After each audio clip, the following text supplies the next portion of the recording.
Welcome to a new Siemens Connected Home training video. This video is going to be talking about a few advanced settings and things that you need to know to basically set up your system. So if I take the mobile application, you see that I have here an app and basically like a house. And there's a few things I want to show you in there. So you see that in the living room, I have two radiators. There's a really cool functionality that you have here with that little sign that allow you to set a schedule or actually set a temperature set point for the two devices at the same time. So you see here the radiator 1 and radiator 2. Basically, if I want to add a schedule, I can tell that this schedule is for every working day. And basically, I'm gonna say, look, I leave for work at 8. So I want that at 8, the temperature goes down to 16 degrees. And then I get back from work at 6 p.m. done. And then I want it to be 21 degrees. I put save.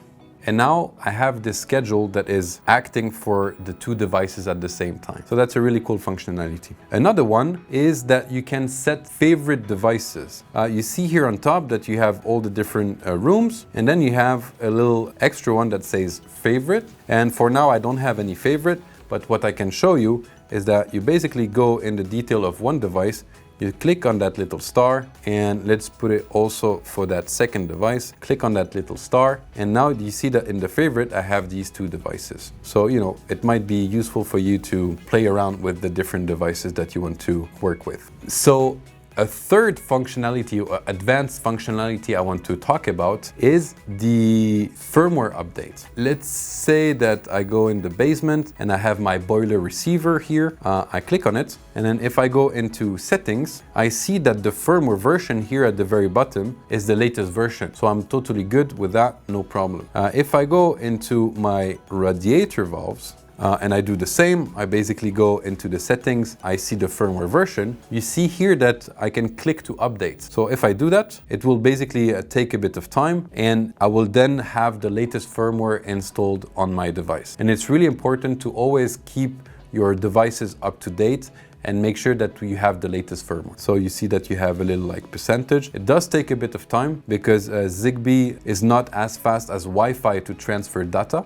On the other side, it allows you to have a lot of devices connected to one network. But the downside is that when it comes to transferring a lot of data, it takes more time than Wi-Fi. Okay, so here you will need to wait a bit of time, and then the radiator will then have the latest firmware version.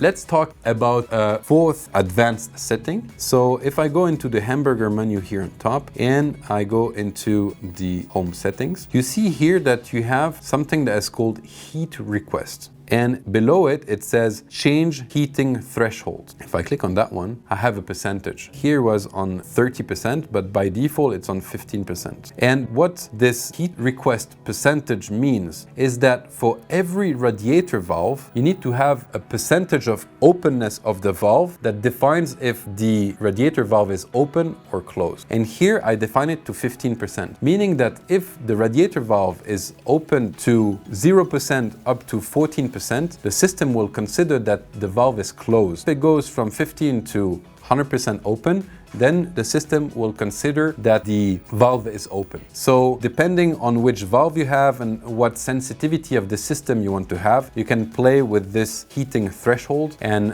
define if the system needs to be more sensitive or less sensitive. The last thing I want to talk about is basically in the settings, you can also change the default room. Okay, so that would be the room that is displayed the very first time you open the app. So today, I don't have anything set as default room, but I can say living room, for instance. And here I define living room, and this means that whenever I will be opening my app, the living room will be the default room displayed. I can also decide to have an overview or the favorite, as you can see, but here I put overview, and this means that basically the overview is this page here. So now when I will be opening my app, I will have this overview page that is displayed at first, and then I can go, for instance, in the kitchen, and then you have the kitchen page. That's it for me. Thanks a lot for watching, and see you in the next video.